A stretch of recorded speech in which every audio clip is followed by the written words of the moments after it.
I would love to start out with just giving a summary of what it is you do. What is the Great Start Detroit Wayne, and how do you help parents? Well, there's a great start in every county in Michigan. We serve the city of Detroit and Wayne County. What do? We try to connect the dots for families with children ages 0 to 8. We consider ourselves connectors, providers of accurate information so that parents can do their thing, but with current, correct information. There's a lot of my technical term for it is there's a lot of knucklehead information out there. And it's a time and a place and a space where people just need good, solid information, good connections to resources, good understanding of the best things they can do with their children in their home setting and supportive of schools.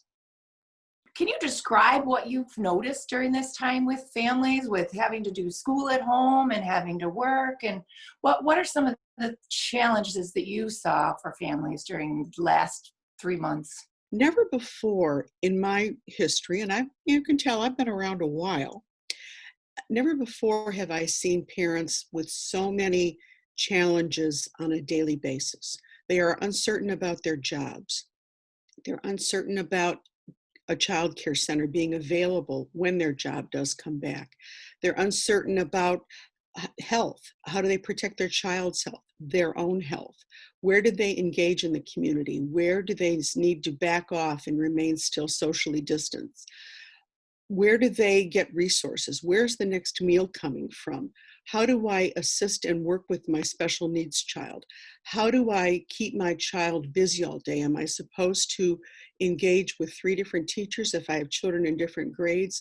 And I think it has absolutely immobilized parents and panicked them to the point that we almost need a reset. And maybe summer is the time for a reset. This was something that just came. No one really had time to prepare for this.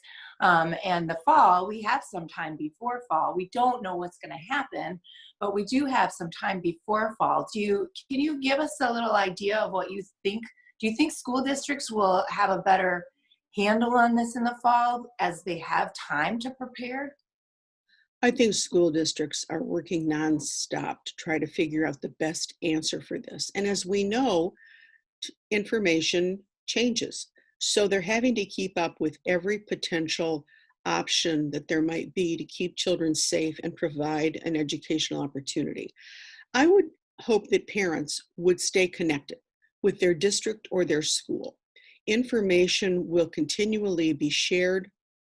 They will be advised of changes. They'll have an opportunity for some feedback, but you have to be in the loop. And the way you can be in the loop is either connecting with your district's current communication system. A lot of districts, nearly all, have some type of messaging system to parents. Make sure you're connected to that and make sure that's the one email you get to every day. And also try to use this opportunity to support your child in simple daily ways that help them have some continuity between sort of a broken off year and hopefully a new year. But the first way to do that is to make sure you're connected with your child's school so you can stay aware and apprised of any changes or plans that they have. So that connection would happen through enrolling your child in the fall, even though we don't know what it's going to look like? Exactly. Whether you're in preschool, if you're looking for preschool, make sure you are enrolled. They might say that we're not sure if we're opening yet. That's correct. But if you're not in the queue, if you're not on the list, you're not going to be made aware of any changes or plans that they have to reopen. You want to make sure you're connected. Register, enroll, connect with the communication systems. That's the best thing you can do to make sure at any time you're getting the correct, current, and accurate information. Going into summer might look different again for families with children. What should we be thinking about for summer? Is social emotional something we need to focus on? Development, is that something we need to focus on this summer? Should we try to catch kids up so they're not behind? What should families do? The most important thing you can do this summer is support your children, your family, keep it together in a comfortable way. You're not expected to be teachers. You're not expected to be psychologists. You're expected to engage as best you can with your children on a daily basis. So here are a couple of things that I think have sort of evolved out of this crisis that could be helpful this summer. First and foremost, nearly every museum, zoo, aquarium, both locally and nationally, is offering Facebook Live. They're offering recorded segments. They're introducing you and taking you to places and spaces you might not have had time to take your children before. They're all available. Use them, tap into them, depending on your child's interest. You can find, it's miraculous. You can find every amazing piece of culture, history, science is being made available right now to help families get through this. Take advantage of that. In addition, at the end of the day, particularly if you have young children, if you're just talking, reading, and singing to your child, you're doing it. You're doing it. You're building the social emotional. You're making them feel comfortable. Go for walks. Play in the backyard. Sing a song together.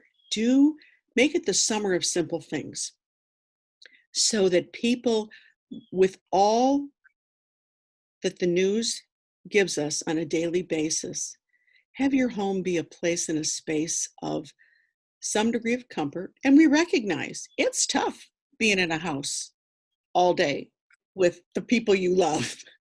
There are moments we need to get a little distance, even without COVID, but we need a little distance. So work that into it, but recognize it's a challenge, but do the simple things better.